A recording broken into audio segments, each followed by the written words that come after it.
Salam alaikum, bienvenue sur Muslim Makers, le podcast pour t'inspirer des acteurs musulmans de notre communauté, apprendre de leurs expériences et développer ton potentiel. Le plan d'épargne retraite individuelle est une solution, comme je te le disais, assez révolutionnaire pour le client musulman lambda, puisqu'elle permet à la fois de préparer l'avenir, la retraite, mais surtout de défiscaliser, c'est-à-dire que les montants que tu vas placer chaque année, tu vas les déduire de ton revenu imposable. Tu peux suivre les dernières informations du podcast en t'abonnant à la newsletter, au compte Instagram Muslim Makers et en rejoignant le groupe Telegram. Tous les liens sont en description. Bonne écoute.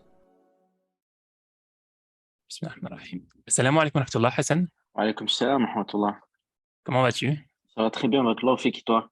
Ça va super, écoute, c'est un plaisir de t'accueillir sur mon podcast. Écoute, c'est un plaisir partagé, surtout que je suis un fidèle auditeur de tes podcasts. Comme je te l'ai dit quand on a échangé la toute première fois, quand tu m'as proposé de participer, je t'avais dit que c'était une super initiative, qu'il y avait énormément de choses à tirer par rapport aux personnes que tu as pu accueillir dans tes podcasts, par rapport au retour d'expérience. Et c'est vraiment, comme tu le résumes, c'est bien, c'est vraiment inspirant.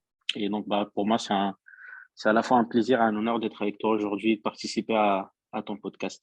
Écoute, je suis flatté et je pense que ça va être encore une fois un podcast inspirant, Inch'Allah. Inch'Allah. Pour commencer, Hassan, je te demanderais de nous faire une petite présentation de qui tu es, tu as quel âge, qu'est-ce que tu fais dans ta vie, d'où tu viens, etc. Ok, Inch'Allah. Donc moi, c'est Hassan Nasseri, j'ai 35 ans. 35 ans, je suis marié, j'ai deux enfants, donc ma fille, un garçon, une fille, un garçon. J'habite à Vigny-sur-Seine, donc banlieue parisienne. J'ai grandi à Paris. Alors, je suis né au Maroc, où j'ai vécu jusqu'à l'âge de 10 ans. Puis, je suis arrivé en France, à Paris, dans le 18e arrondissement. Donc, voilà, les, les arrondissements qui sont un peu banlieue quelque part, hein. C'est le début de la banlieue, on va dire. Et donc, j'ai fait toute ma scolarité à Paris. Et puis, je me suis marié, puis je me suis installé en banlieue parce que les loyers, le coût de la vie à Paris n'est pas forcément accessible. Et donc, sinon, pour le côté études, donc j'ai un master en finance, donc finance assurance. Et puis, j'ai fait une spécialisation, plutôt un MBA en finance islamique à Paris Dauphine à l'époque. C'est un master qui n'existe plus, il y a l'équivalent aujourd'hui avec Financial Business School. Je crois que tu avais accueilli aussi des personnes qui en ont déjà parlé avec toi lors des précédents podcasts. Et donc, côté professionnel, donc j'ai travaillé dans le domaine de la finance islamique. Je pense qu'on aura le temps de revenir sur ça, auprès de 570 ISI, où j'ai accompagné le lancement des différentes offres sur une dizaine d'années. Et aujourd'hui, je travaille auprès de Perinis, donc une filiale toujours du même groupe que Easy, mais qui a d'autres objectifs dont on aura très certainement aussi l'occasion de discuter par la suite, en tant que responsable réseau de distribution. Voilà, pour te faire à peu près la, la, la totale. Super, précis et succinct. Donc, quasiment toute ta carrière, en fait, tu as travaillé dans la finance islamique. Qu'est-ce qui t'a emmené à t'orienter vers cette voie-là? Effectivement, toute ma carrière dans la finance islamique, si ce n'est quelques stages que j'avais dû faire par le passé on va plutôt dire dans le secteur des assurances. Ce qui m'a amené, alors, moi, je pense que ma vie, en tout cas, la conclusion que j'en tire, et je pense que c'est une conclusion qu'on partage un peu au regard de nos croyances et de notre éthique, c'est que pour moi, pour l'instant, ce que j'ai constaté, c'est que c'est une succession d'événements euh, qui ont fait que je me suis retrouvé là. Et alors, je ne crois pas au hasard, hein, bien évidemment. C'est des choses, quand on est quelque part, c'est pour une raison précise. Et aujourd'hui, on est en train de discuter ensemble, c'est pour une raison précise qui parfois nous dépasse, qu'on n'arrive pas forcément à saisir ou qu'on arrivera peut-être à saisir dans quelques années, à comprendre plus tard. Mais en tout état de cause, c'était pas du tout une volonté de travailler dans le monde de la finance. Pour être tout à fait honnête avec toi, moi, je me suis toujours vu travailler plutôt dans le monde militaire ou dans le monde de la sécurité, tu vois, policier ou gendarme tu vois, mais à un poste à responsabilité. Et donc, je savais très bien que pour avoir un poste à responsabilité, il fallait avoir un certain niveau d'études. Et donc, ce que je visais, c'est surtout arriver à la licence ou au master pour pouvoir derrière prétendre à des écoles d'administration et puis de pouvoir occuper des postes dans le domaine sécuritaire gradé, quoi. Et puis avec le temps, je me suis rendu compte que c'était pas forcément évident puisque ma pratique religieuse s'est un peu accentuée. Et du coup, quand tu regardes ce type d'école ou autre, c'est pas forcément évident de pouvoir pratiquer sa religion, voilà, tout en gardant, en se formant à ces métiers-là. Et du coup, il fallait se réorienter. Et donc, j'étais déjà engagé un peu dans la finance, puisque je voulais juste avoir un master. Et puis, ça s'est présenté comme ça. Et j'ai continué dans ce domaine-là. Et j'avais beaucoup de facilité à l'école. Donc, je fais partie de ceux qui arrivent toujours à s'en sortir sans trop d'efforts. Et quand je fais des efforts, je m'en sors encore mieux. Et du coup, je me suis retrouvé quelque part avec un master en finance. Pas la possibilité d'aller vers ce je voulais aller au départ. Et je me suis rendu compte en cours de route que finalement, ce secteur-là n'était pas non plus très en adéquation avec mes valeurs, mes principes. Le fait de travailler dans un Mhm. secteur régi par la dette, par l'intérêt, riba et tout le reste. Donc, il fallait absolument, bon, c'est quand même dommage parce que quand tu te retournes, tu viens d'arriver à la fin de tes études, quoi, tu es en première année de master, il te reste une année donc, pour pouvoir être diplômé et de commencer à travailler.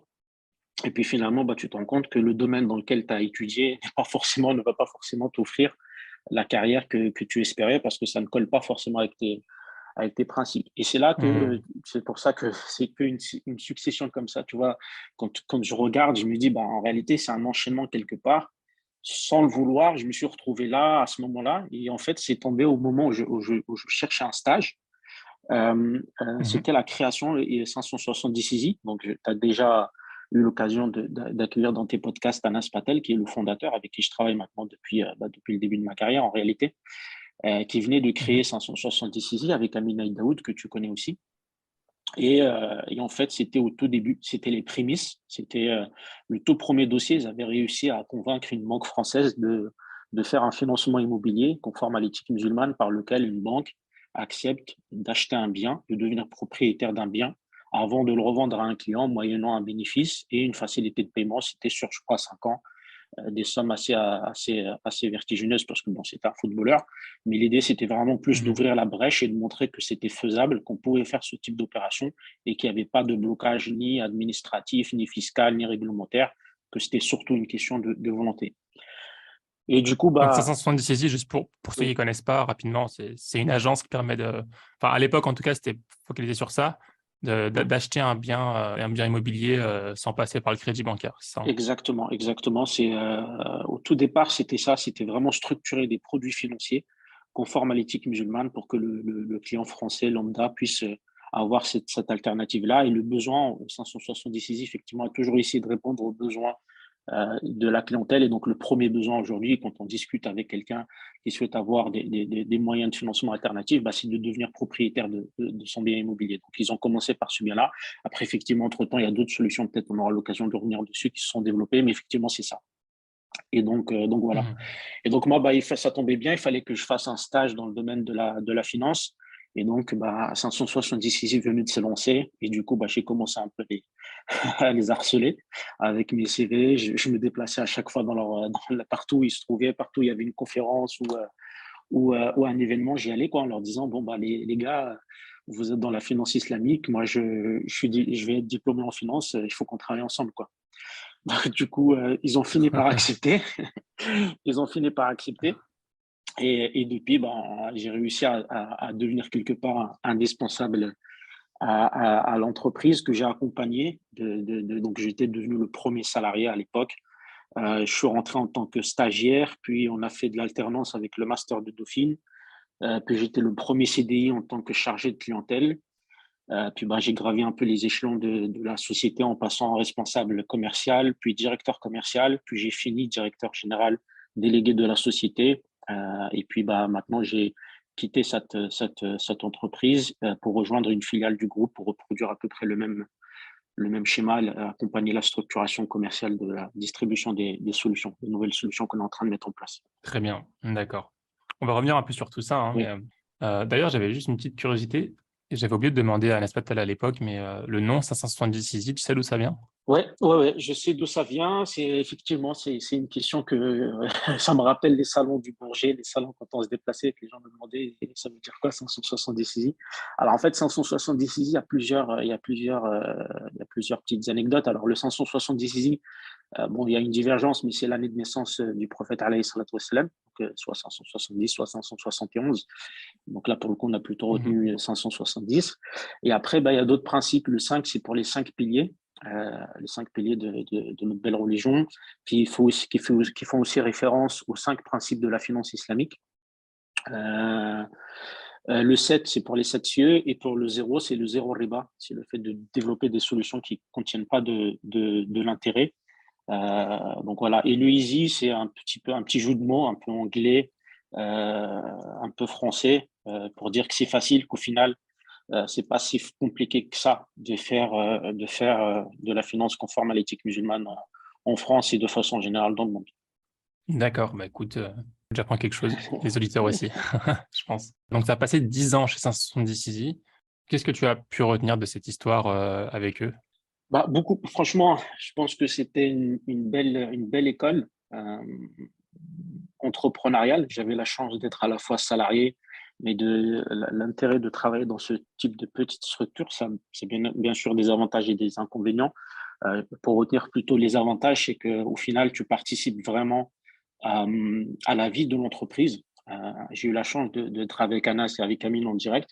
Donc déjà, pour quelqu'un qui vient d'être diplômé, Anas, avec son background, avec plusieurs années dans des grands groupes, où il était directeur de la recherche et développement, où il a vraiment travaillé dans des groupes internationaux. Et Amine, pareil, qui a travaillé dans des grands groupes, que ce soit en Angleterre et ailleurs. Bah déjà, le fait d'avoir cette proximité avec ces personnes-là, c'est inspirant. Ça montre aussi qu'on peut réussir à la fois tout en restant intègre, en restant accroché à ses valeurs. Bah, on peut quand même réaliser des belles carrières et puis surtout de se servir de ses connaissances, de cette expérience pour construire quelque chose de beau pour la communauté, mais pour le pays de façon générale, puisqu'aujourd'hui, la finance conforme à l'éthique musulmane, c'est un potentiel économique important à l'échelle internationale, et la France peut jouer un rôle assez important de par sa communauté nationale présente et puis par rapport à ses principes. On reviendra peut-être sur ça aussi.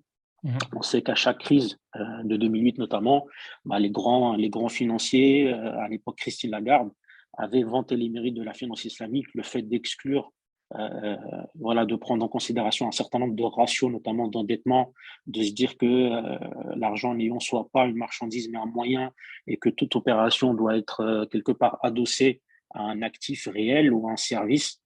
Ça ramène quand même des règles prudentielles qui pourraient éviter des crises et qui pourraient ramener un peu plus de stabilité dans le monde financier tel qu'on le connaît aujourd'hui. Donc, le fait d'avoir travaillé avec ces gens-là, bah, ça permet d'avoir déjà cette vision et puis de se dire, bah, finalement, c'est possible. Et puis, bah, ça donne aussi, ça valorise un peu son travail, puisqu'au final, ce qu'on propose est pris en considération.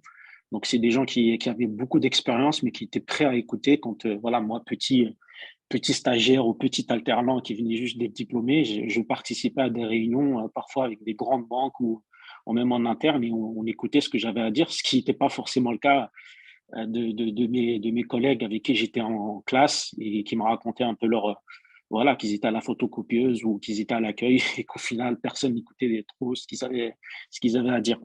Mhm. Et donc après, ben, derrière, euh, bah, la contrepartie, c'est que finalement, quand on sort d'un master, on attend généralement à avoir un gros salaire. Donc là aussi, c'est un choix. J'ai commencé avec le SMIC après le diplôme. C'était un choix à la fois de conviction parce que ben, au final, le salaire ne peut pas se faire au détriment de ses valeurs. Je ne me voyais pas aller faire directeur d'agence ou travailler dans une salle ou je ne sais quoi et gagner de l'argent, mais en étant pas bien en rentrant le soir quoi, chez moi. Mais au final, c'était aussi un pari. Je me rappelle très bien quand on en parlait avec mon épouse. On avait fait les mêmes diplômes. Finalement, elle s'est redirigée plus dans l'immobilier. C'était la seule façon pareil, de travailler dans un secteur qui pose pas de problème d'un point de vue éthique. Mais quand elle voyait mon salaire, elle me disait, ouais, tu as fait un master pour te retrouver avec un petit salaire comme ça. Mais je me rappelle que j'avais dit, non, non, je pense que c'est... Bon, déjà, je lui dis tout ce que je viens de te dire, mais en même temps, je lui dis que c'est un pari sur l'avenir et que je finirai par dépasser toutes ces personnes-là par la suite, quoi. Et Mhm. c'est un peu ce qui s'est passé, puisqu'aujourd'hui, alhamdoulilah, on arrive à bien vivre. Après, bon, c'est pas non plus des salaires de grands patrons, mais alhamdoulilah, on arrive à bien vivre dans des conditions, hein, dans des bonnes conditions. Nos enfants sont élevés dans des bonnes conditions. Et en même temps, on a contribué à mettre en place quelque chose d'assez grand. Alors, moi, avec ma petite pierre à l'édifice, mais c'est surtout ces personnes-là qui ont fait des grands sacrifices en quittant des postes très confortables avec des belles conditions pour venir se lancer dans l'aventure entrepreneuriale en France et de développer des alternatives pour la France. Et quand on regarde aujourd'hui, en fait, avant Easy, il y avait pas grand-chose sur le marché. Et ça, je pense que les gens ne se rendent pas trop compte de ça. C'est-à-dire que tu remontes à 2010. Avant 2010, il n'y avait rien du tout. Tu voulais devenir propriétaire sans riba, bah, il fallait mettre de l'argent de côté. En plus, il n'y a pas de solution d'épargne, donc tu laisses ton argent sur un compte bancaire. Avec l'inflation, bah, ça perd en valeur. Avec la zakat, bien sûr qu'il faut donner, bah, voilà, tu thésorises, donc quelque part, tu dois sortir. Et au final, pour pouvoir te mettre en place un capital, que ce soit pour investir ou pour entreprendre, ou pour acheter un bien, bah, c'était très compliqué.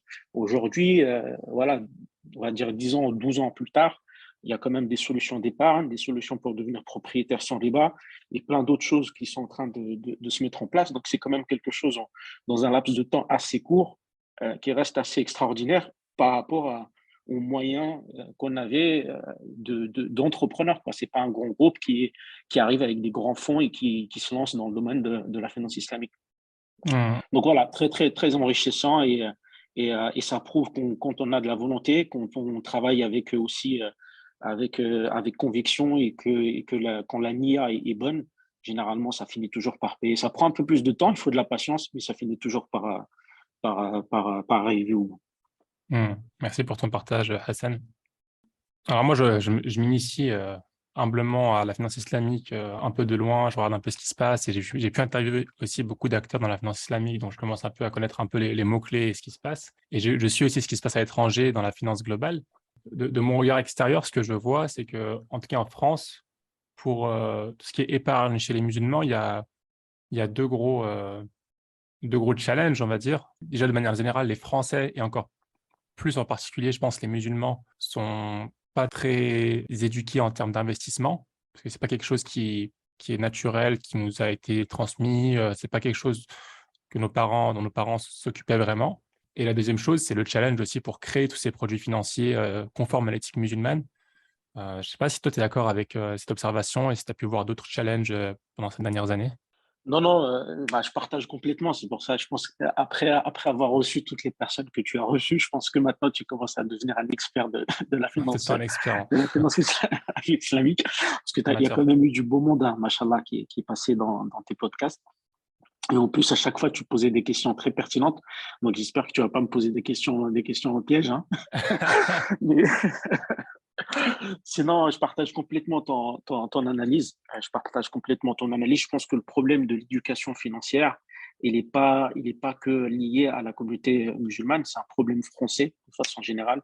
En France, je pense que le socle commun à l'école, il traite un peu de l'économie, il traite un peu des questions plus économique, mais enfin, on rentre pas vraiment dans comment est-ce qu'un produit est structuré, c'est quoi l'économie de dette, c'est quoi, comment l'argent est créé, tous ces sujets-là restent un peu vastes, enfin, tant qu'on n'a pas fait un cursus vraiment économique. Ce qui fait que parfois, moi, j'ai été conseiller clientèle, je me suis retrouvé parfois avec des docteurs, avec des gens qui ont étudié vraiment des années dans des domaines spécifiques, mais qui ne maîtrisaient pas du tout euh, Hmm. voilà, ils ne savaient pas du tout c'est quoi un produit d'épargne. Pour te faire le petit exemple, j'avais beaucoup un sujet avec des clients qui venaient et qui me disaient, ouais, finalement, la Murabaha, c'est trop cher. Ce que vous proposez là, c'est trop cher par rapport à un crédit classique. Et en fait, nous, dans tout ce qu'on a pu faire par le passé chez 570 Easy, et continue de le faire, on a vraiment toujours essayé d'être transparent. C'est-à-dire que quand on affiche un prix, on essaie de tout intégrer dedans. Il n'y a rien de caché. Tu ne découvres pas par la suite qu'il y avait des frais de notaire cachés ou des choses comme ça. Donc, quand on te fait un calcul, à la fin, si on te dit la maison elle va te revenir à 250 000, c'est qu'elle va te revenir à 250 000. Donc, on essaie vraiment Hmm. d'être très clair Hmm. là-dessus. Et finalement, les gens n'arrivaient pas à comprendre parce qu'ils allaient dans une banque et c'est un exemple assez bête, hein, quand leur banquier leur disait bah, je vais vous prêter à 2% d'intérêt, la personne pensait naïvement qu'en fait, il va prendre 200 000, il va rajouter 2%, et c'est ça qu'il va prendre. Ouais. Alors, il ne comprenait même pas que c'était 2% chaque année en fonction du capital restant dû. Ouais. Et à la fin, en fait, ça va te faire 40 ou 50 000 euros, quoi. Mhm. Donc, pour te dire, en fait, tu vois, le fossé qu'il peut y avoir entre ce qu'on pense être en termes d'éducation financière et vraiment ce qu'il faut, d'où on Mhm. part. Mhm. Et en fait, la communauté musulmane, quand tu rajoutes cet aspect-là, bah, en fait, on est encore plus loin parce que la plupart des gens voilà, qui veulent pas toucher à riba, bah, ils ne sont jamais intéressés à ce sujet-là. C'est-à-dire qu'en fait, moi, l'épargne, ça ne m'intéresse pas parce que de toute façon, je sais que c'est pas halal, quoi. Donc, ne me parle même pas du fonctionnement. Donc, ce qui fait qu'on Mhm. part encore d'un peu plus loin. Donc, effectivement, il y a un vrai sujet. Alors, moi, mon avis là-dessus, c'est que ce n'est pas des institutions financières comme nous qui proposons des services de faire cette éducation. Mais on le fait quand même. On essaie lors des rendez-vous, d'expliquer un peu. Mais je pense que ça, c'est quelque chose qui doit plutôt se faire. Je ne sais pas si c'est les associations, s'il faut créer des associations ou des groupements, des choses comme ça qui vont justement se charger un peu d'éduquer les gens, parce que c'est super important. On sait qu'on a Ouais. Ouais. des récits dans notre culture qui dit que, par exemple, à un moment, tu ne pouvais pas rentrer dans un marché si tu ne connaissais pas les règles du commerce. Aujourd'hui, c'est le cas. Il y a des commerçants qui ne savent pas, qui pratiquent parfois des opérations commerciales qui posent problème. Pourtant, quand tu vas leur expliquer le principe de la murabaha, ils vont te dire que la murabaha pose problème. Alors qu'eux, au quotidien, ils pratiquent d'autres types de transactions qui, là, pour le coup, il n'y a pas de doute. Ça pose vraiment problème. Donc, je pense que ça, Mhm. c'est un vrai sujet, mais c'est un sujet global d'éducation qu'on a dans notre communauté et puis d'éducation financière. Et moi, je vois aujourd'hui qu'il y a quand même des choses qui se mettent en place, des personnes qui commencent un peu à se spécialiser là-dedans, à vraiment proposer uniquement des services de formation et de coaching financier. Alors, il y a à boire et à manger, hein. Bien sûr, il faut faire attention à qui on fait appel et comment, mais je pense que en soi, c'est un service à part et les gens doivent être conscients qu'il faut effectivement s'instruire dans un premier temps et s'instruire dans les deux sens, c'est-à-dire sur le côté financier et puis sur le côté Mhm. conformité. Parce que sinon, en Mhm. fait, n'importe qui peut venir demain, te vendre un produit, te dire, tiens, ce produit est performant, il va te ramener tant de rendement, et en plus, il est halal. Si tu n'as Ouais. pas les clés basiques pour te dire, pour poser quelques questions qui vont te permettre déjà de détecter ce que tu as en face de toi, bah, si on te le market bien, c'est fini. Et tu vas souscrire en te Mhm. disant, bah, c'est rentable et c'est halal. Et quelques années plus tard, tu vas te rendre compte que ce n'est pas rentable et que ce n'est pas halal. Donc, effectivement, je suis totalement d'accord avec toi. Après, l'autre aspect, tu citais effectivement par rapport au fait que c'est compliqué, et je te le confirme, c'est très compliqué.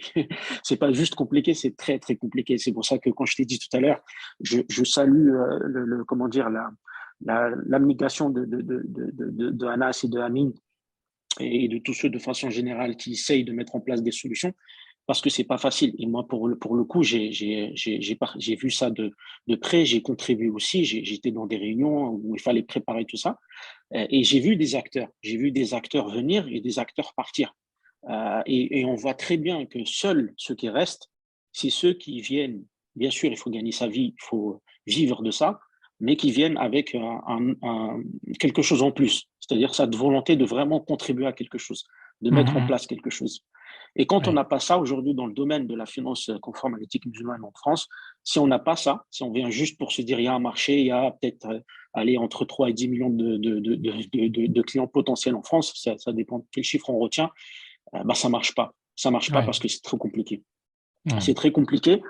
Mais par contre, par ailleurs, je pense que les choses évoluent bien. Je pense que les gens sont attentifs, que les partenaires avec qui on travaille aujourd'hui comprennent de plus en plus comment fonctionnent les produits, pourquoi est-ce qu'il faut un comité de validation, qu'il y a un marché. Je pense qu'aujourd'hui, ils le comprennent.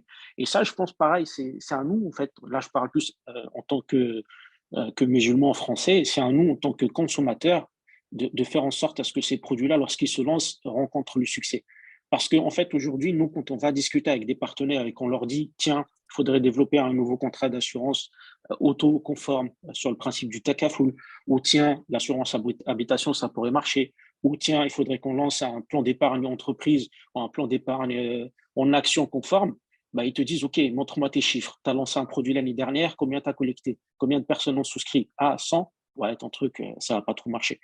Et donc, au Mhm. final, si les gens ne souscrivent pas, Aujourd'hui, il y a des belles initiatives sur le marché. Il y a Easy, effectivement, qui propose le financement immobilier, un produit d'épargne CPI, un contrat d'épargne vie conforme à l'éthique musulmane. Pérennis, qui aujourd'hui, bon, on reviendra dessus, a lancé son plan d'épargne retraite individuelle, une révolution aujourd'hui pour la communauté musulmane qui peut enfin défiscaliser, donc payer moins d'impôts tout en épargnant. C'est quelque chose qui n'existait pas. Moi, je rencontrais des médecins, ils me disaient, écoute, moi, j'en ai marre, je gagne bien ma vie, mais à la fin, je paye 40, 50 000 euros d'impôts et mes collègues, ils font du Madelin, ils font des mécanismes qui leur permettent de ne pas payer d'impôts. Et moi, je Ouais, suis le dindon de la farce. Je me fais avoir. Est-ce que tu as quelque chose à me proposer? À l'époque, on n'avait rien. Aujourd'hui, on a des solutions.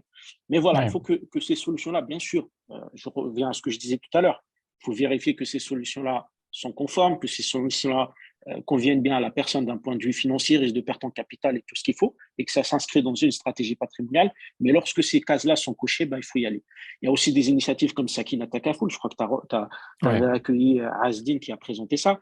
Je Mhm. pense pareil, l'assurance décès qui s'occupe du rapatriement, c'est quand même le moment, enfin la fin, quoi. Il faudrait essayer d'avoir quelque chose de conforme.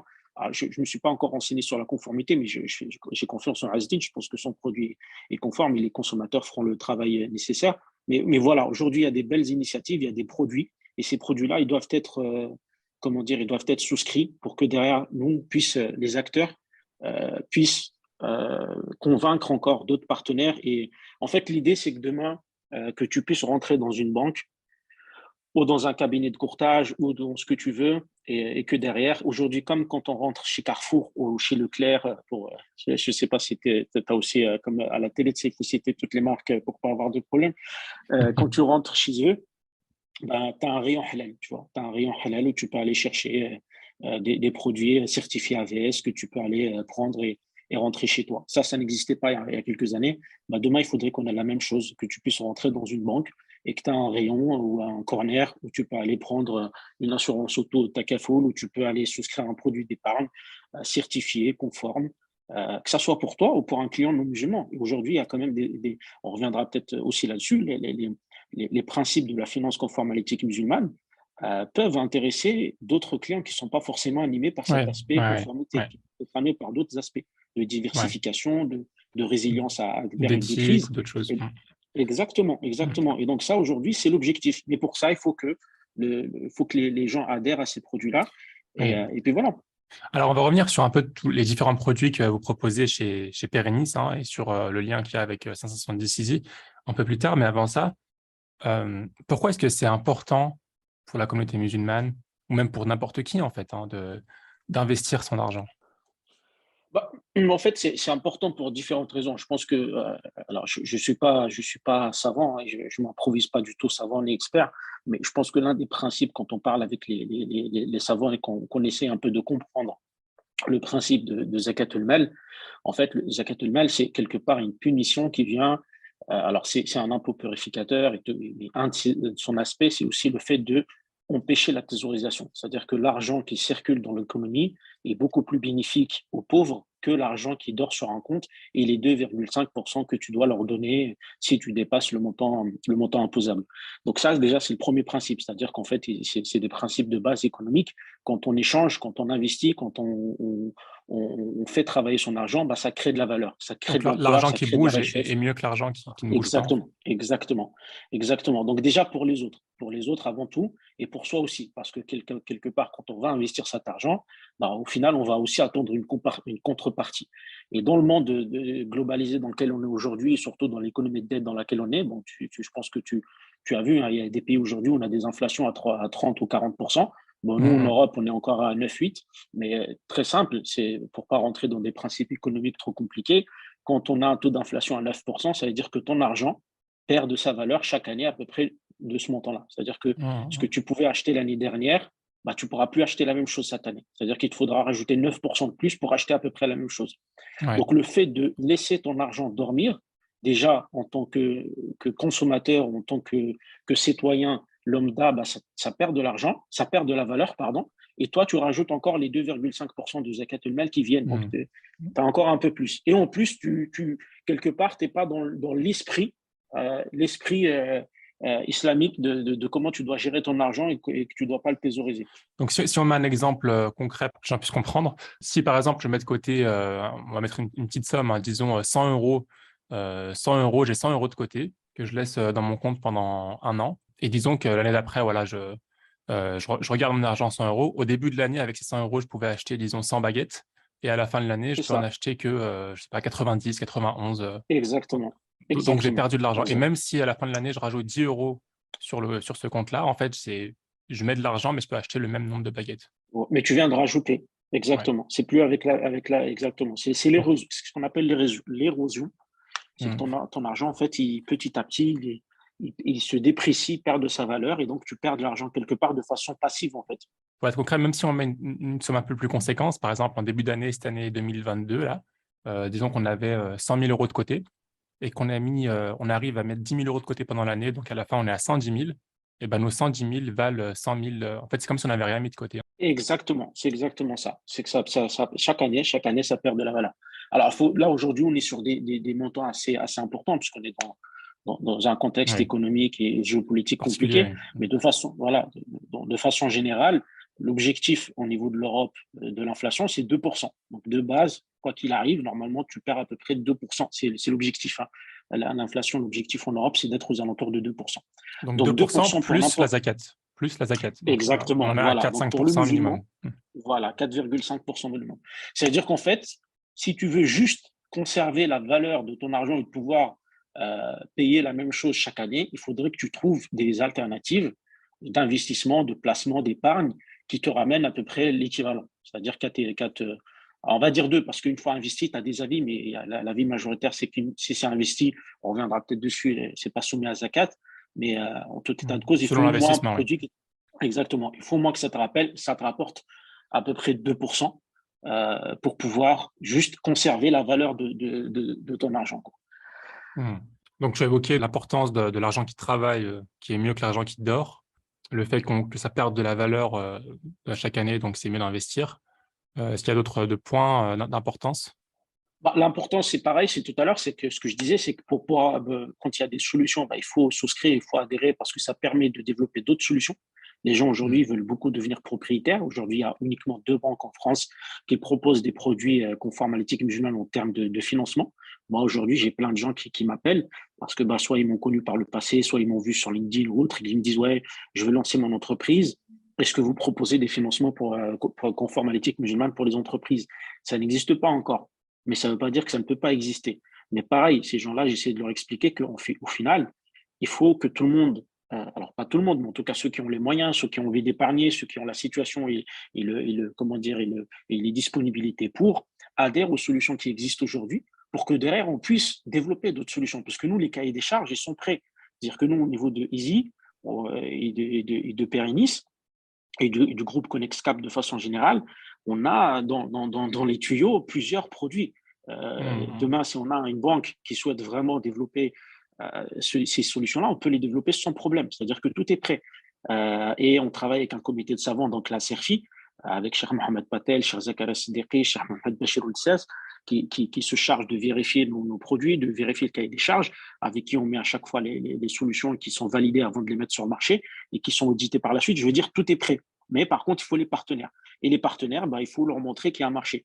Avant, c'était que des études. Quand on a commencé en 2010, 2012, c'était uniquement des sondages, des choses comme ça. Donc, on a eu la chance, ou alhamdoulilah plutôt, d'avoir une première banque qui a accepté de travailler avec nous. Et grâce à ça, on a prouvé qu'au départ, la Murabaha, ce n'était pas du tout accessible. C'était sur 10 ans avec 50% d'apport. Donc, pour pouvoir devenir propriétaire dans ces conditions-là, il Ouais. fallait vraiment avoir des capacités financières assez conséquentes. Aujourd'hui, on peut financer son bien immobilier sur 25 ans avec 15% d'apport, donc c'est beaucoup plus accessible. Ça s'est fait en Ouais. 10 ans. Et avec Ouais. des produits d'épargne, avec des produits d'assurance, comme je t'ai dit, Sakina, avec d'autres solutions qui sont sur le marché.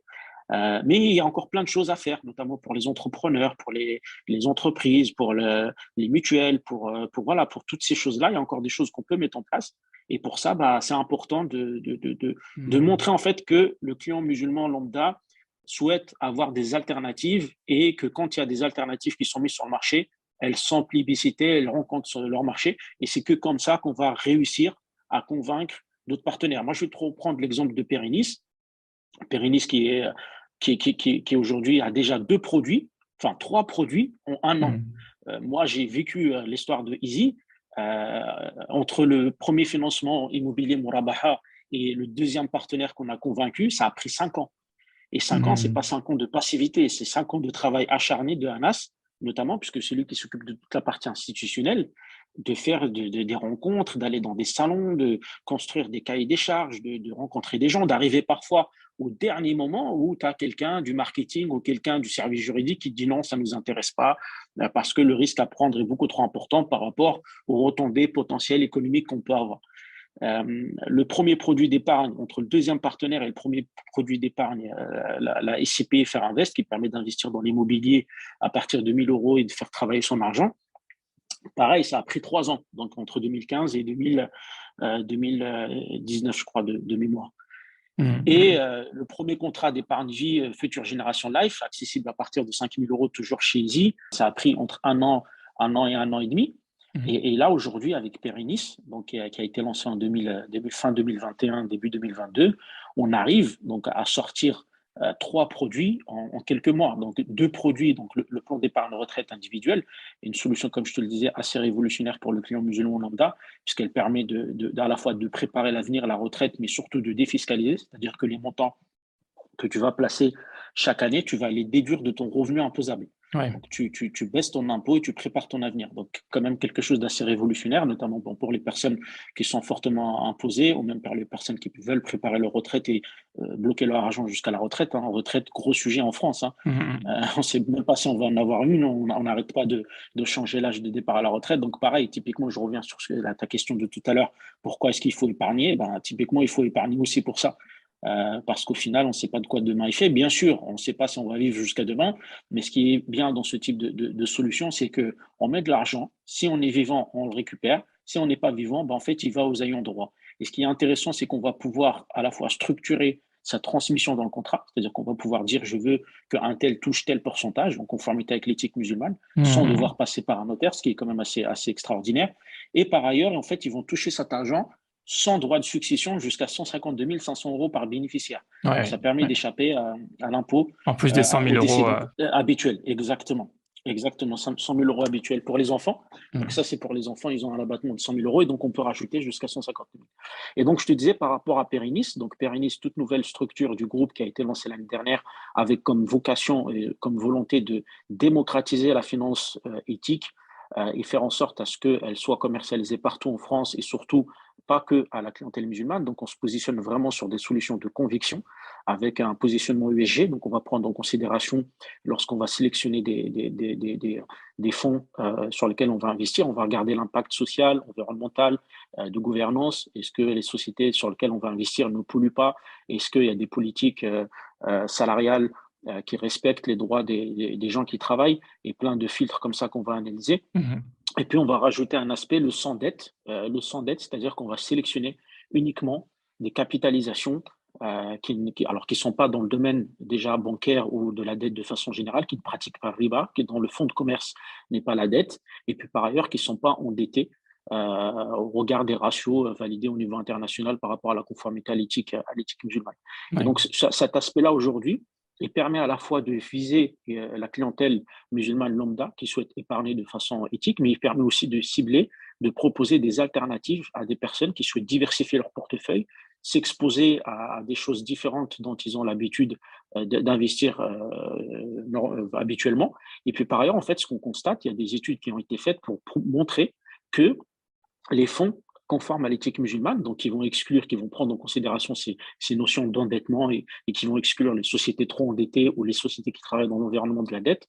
Quand on est dans une situation de crise comme 2008, et c'est pour ça que tout le monde a un peu vanté les mérites de la finance éthique à ce moment-là, en fait, ils sont beaucoup plus résilients. C'est-à-dire qu'en fait, ils vont beaucoup mieux résister, parce qu'au final, en fait, c'est un nettoyage qui se fait à ce moment-là. Tous ceux qui sont endettés se font racheter, disparaissent, par ceux qui ont les fonds propres pour aller les racheter. Donc, quand on applique ces règles-là, on se rend compte que finalement, on résiste mieux. Aujourd'hui, les fonds qu'on a, pour te prendre un exemple assez frappant, depuis la création, quand on regarde notre rendement, on a différents profils en fait qui vont s'adapter en fonction de l'appétence au risque de la personne. Donc, est-ce que vous voulez plus de rendement avec beaucoup de risques, moins de rendement en sécurisant plus votre capital?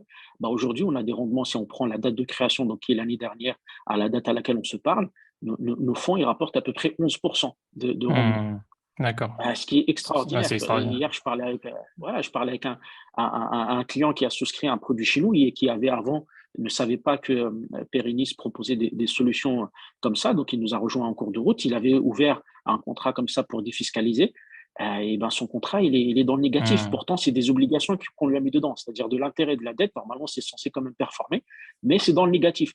Donc, voilà. Donc, c'est juste pour te dire qu'au final, et pourquoi est-ce qu'on arrive aujourd'hui avec Perinis à avoir deux produits, et je te parlerai du troisième qui est en exclusivité là, je t'avais dit qu'on allait en parler en exclusivité chez toi, qui est dans l'annonce va se faire dans quelques jours. Pourquoi est-ce qu'on arrive aujourd'hui à convaincre plusieurs partenaires de travailler avec nous sur ces produits-là? Parce que quand on arrive aujourd'hui, on est capable de leur montrer que la Morabaha, c'est plus de 3000 personnes qui sont devenues propriétaires avec des millions d'euros de financement. Mhm. La ICPI, c'est plusieurs millions d'euros de collectés sur quelques années avec une seule agence à Paris. Mhm. Le contrat épargne-vie de Future Generation Life de Easy, bah, c'est là aussi en un an, quelques 5 millions d'euros collectés en très peu de temps avec une dizaine de conseillers. Donc, quand on leur montre ces chiffres-là, bah, là, ils ne te parlent plus de la même façon. Ouais, C'est ouais. plus pareil, tu vois. Là, tout de suite, OK, quand tu leur fais une étude et que tu leur dis, regarde, ça, voilà, j'ai une équipe, j'ai les connaissances du marché, j'ai la base de données, j'ai le réseau et je sais que si on lance tel produit, il va y avoir tel succès sur tel nombre d'années. Ben, on va plus te regarder en disant ouais, mais on n'y croit pas trop. Est-ce que vous êtes sûr? Nous, les clients qu'on Mhm. connaît, même quand ils ont un nom à consonance musulmane, ben, ils prennent quand même des crédits, ils prennent quand même du livret A. C'est pas trop sur votre truc si ça va marcher. C'est plus pareil. Et Mhm. donc ça, au final, ça permet justement de lancer de nouvelles solutions et surtout en fait que les solutions deviennent plus compétitives, moins chères et que ces principes de la finance conforme à l'éthique musulmane, encore une fois, vantés par même le pape, hein, on avait parlé à l'époque, que ça soit aujourd'hui une alternative, même pour les non-musulmans, qui peuvent aussi s'y retrouver Ouais. dans certains aspects. Autant pour la murabaha, à part le fait de se dire, j'ai pas envie de tomber dans le riba, il n'y a pas vraiment un intérêt économique pour un non-musulman d'aller vers la murabaha, parce qu'au final, c'est plus compliqué, ça prend un peu plus de temps, même si ça reste relatif, hein, mais c'est un tout petit peu plus cher parce qu'il y a deux transactions, donc il y a un surcoût lié aux frais de notaire. Mais au final, quand Mhm. tu fais le calcul, tu retombes à très peu de choses près par rapport à un crédit classique, peut-être à une centaine d'euros de différence par mois, ce qui peut te faire en fonction du projet 10 à 15 000 euros de plus, mais ça te permet d'être en conformité, de pouvoir dormir tranquille. Autant sur les produits d'épargne, il y a des valeurs, en fait, il y a un intérêt économique et des valeurs partagées avec tout ce qui est Ouais, ESG, tout ce ouais. qui est finance durable et le sans dette. Aujourd'hui, il y a aussi des fonds, pas forcément à connotation éthique, qui se positionnent sur le sans dette uniquement sur l'aspect rentabilité, résilience. Mhm. Donc, ce qui fait Oh, une convergence, en fait, où le produit peut être proposé à tout le monde. ok. Très bien, merci beaucoup pour cette explication. Hassan, on va revenir sur ces produits plus en détail. T'inquiète pas, je n'oublie pas. Je vais poser des questions un peu plus pointues. Mais avant ça, j'avais une petite question par rapport à la murabaha avant qu'on en finisse, donc l'emprunt pour pouvoir acheter un bien immobilier de manière conforme à l'éthique musulmane. Est-ce que la montée des intérêts actuels impacte le coût pour acheter un bien avec la murabaha? Alors, effectivement, de toute façon, en fait, on est comme je l'ai dit, hein, comme tu le sais, on est dans une économie de dette. Mhm. Et aujourd'hui, la remontée des taux d'intérêt, ça impacte l'économie de façon générale. C'est pour ça que c'est l'instrument principal qu'utilisent les banques centrales pour réguler l'économie quelque part. J'ai besoin de relancer l'économie, je baisse les intérêts, j'ai besoin de diminuer voilà, j'ai une récession qui peut-être se prépare, il y a trop d'argent en circulation, j'augmente les taux et ainsi de suite. Donc, automatiquement, ces remontées des taux impactent tout ce qui est autour de nous. Ça impacte le prix de la baguette, ça impacte le prix des maisons, ça impacte le prix du crédit, ça impacte tout. Et donc, automatiquement, par ricochet, ça impactera aussi la murabaha. Automatiquement, Mhm. si les taux directeurs des banques centrales augmentent, les taux d'intérêt des banques sur le crédit classique vont augmenter. Et automatiquement, la banque qui, elle, va faire la murabaha regarde aussi ce qui se passe sur ces marchés-là et va aussi répliquer par rapport à son coût va répliquer la même chose sur la murabaha. Donc, c'est lié. Tout ça est Mhm. lié. Il y aura un impact quoi qu'il arrive. Est-ce que vous pensez qu'il va y avoir une baisse du prix de l'immobilier dû à cette montée des taux d'intérêt? Alors, pas nous, mais de façon générale, les spécialistes, les économistes le prévoient. Je lisais dernièrement une étude qui disait, après elle vaut ce qu'elle vaut, hein, qui disait qu'en gros, une augmentation des taux d'intérêt de 1%, ça a une incidence sur les prix de l'immobilier de moins 7. C'est-à-dire que quand les taux d'intérêt montent de 1, ça fait baisser les prix de l'immobilier de moins 7 en moyenne. Bon, ça D'accord. vaut ce que ça vaut, ça dépend de la région, ça dépend de l'endroit. Paris n'est pas pareil que la Ouais. banlieue, la banlieue n'est pas pareil que la province. Mais voilà, en moyenne, sur le territoire national, apparemment, l'impact est celui-là. C'est des études qui ont été faites. Après, encore une fois, ça vaut ce que ça vaut. De toute façon, il n'y a personne qui peut rien prédire, hein. Les économistes, ils font tous des analyses. Après, on retiendra celui qui avait dit qui a dit une fois sur 10 ce qui allait se passer, mais au final, il n'y a personne. Les situations sont jamais, même s'il y a quand même des indices, des choses qu'on peut, voilà, on sait qu'on est dans une économie de dette, donc il y a des crises qu'on a vécues, il y a des cycles qu'on connaît, mais après les impacts peuvent être différents et on ne peut pas forcément anticiper. Les gens aujourd'hui, il y a beaucoup qui avaient déjà prédit une baisse de l'immobilier après la crise du Covid. Moi, j'ai pas vu de baisse. Tout le monde disait oui, je ne sais pas si tu as suivi un peu, mais en France, le Covid, il y a eu le confinement, tout le monde est sorti du confinement, tout le monde voulait acheter une maison. Donc, tout le monde, voilà, il n'y a jamais eu autant de crédits, de financement immobilier, d'achat de Oui. résidence Les taux principale, de d'intérêt étaient toujours déménagement aussi tout de suite. faibles. Ils n'avaient pas augmenté aussi. Les- Exactement, les taux d'intérêt étaient toujours aussi faibles. Ça a continué. Et tout le monde disait, OK, bon, ça va juste être 2023, pardon, 2021, et ça va baisser, enfin, les transactions vont diminuer derrière. Il n'y a pas vraiment eu d'impact, ça continue. Aujourd'hui, je pense qu'il va quand même y avoir une baisse, wallahu a'lam, mais je pense qu'il va y avoir une baisse. Maintenant, l'effet, il est généralement décalé parce qu'en fait, Ouais. là, il va y avoir des rejets, il va y avoir beaucoup de rejets, ça se matérialise déjà, des gens qui ne peuvent plus devenir propriétaires parce qu'en fait, quand tu augmentes un taux d'intérêt de 0,5 ou de 1, bah, ça veut dire une augmentation des mensualités de 50 ou 200 euros. Et comme tu as des plafonds en France pour protéger le consommateur, il ne peut pas s'endetter à plus d'un tiers de son revenu, plus de 33%. Donc, automatiquement, si tu augmentes de 100 euros, que tu es à 2000 euros de rendement, de revenus, pardon, bah, tu n'es plus éligible, tu ne peux plus acheter. Donc, ce qui fait que ton dossier est rejeté, donc le bien revient sur le marché. Ouais. Donc, soit le bien revient sur le marché, soit toi, tu vas revenir, en fait, tu vas aller voir ton propriétaire et tu vas lui dire, écoute, quand je t'ai fait mon offre, mon dossier est éligible, là, je ne suis plus éligible. Donc, à toi de voir. Soit tu baisses le prix de 5 ou 6 000 euros pour que je puisse toujours rester sur la même mensualité, soit je te ramène une lettre de refus et tu vas repartir sur le marché pour trouver quelqu'un et ça va te prendre 6-7 mois. Donc, déjà, ça contribue à la baisse des prix. Donc, les gens, généralement, ils ne sont pas bêtes. Ils vont dire, OK, je baisse de 5 000 parce que de toute façon, celui qui va arriver derrière toi, il sera peut-être dans la même situation. Et en plus, d'ici là, les prix auront baissé. Donc, mais tu vois, l'effet, il n'est pas immédiat. Ouais, C'est-à-dire ça prend quelques mois. l'augmentation des taux. Voilà, ça va prendre quelques mois. C'est dans quelques mois que ça va. Mais au final, pour le consommateur final, en réalité, ça sera la même chose parce que ce qu'il va gagner sur le prix du bien, il va le perdre sur les intérêts de l'autre côté. Ouais. Donc au Ça final, s'équilibre. voilà, ça va s'équilibrer, quoi, au final. Très bien. Voilà. Alors, Pierre Ennis, 570 Easy. Donc, je pense que c'est un peu flou pour les auditeurs comment ces deux entreprises sont liées, comment elles fonctionnent ensemble. Parce qu'au final, tu as quitté 570 Easy, mais tu as rejoint Pierre Ennis. Mais c'est plus ou moins des structures C'est qui ça. travaillent ensemble. Donc, est-ce que tu peux nous dire un peu plus? C'est ça, exactement. On a beaucoup parlé de 570 parce que c'est un peu l'histoire, mon histoire. Et Perinis, c'est un peu récent. Alors, Perinis, c'est une filiale du groupe. Alors, Easy, bon, tout le monde connaît, hein, j'en ai pas mal parlé au départ, là. Donc, une société qui distribue des solutions d'épargne et de financement conforme à l'éthique musulmane, des conseillers un peu partout en France, un réseau de distribution auquel j'ai activement contribué à mettre en place et qui continue aujourd'hui avec une nouvelle équipe qui est au top et que je salue au passage s'ils écoutent le podcast, qui ont des conseillers partout en France, sur l'île Big de up. la Réunion, à la Big Up, exactement, qui sont partout.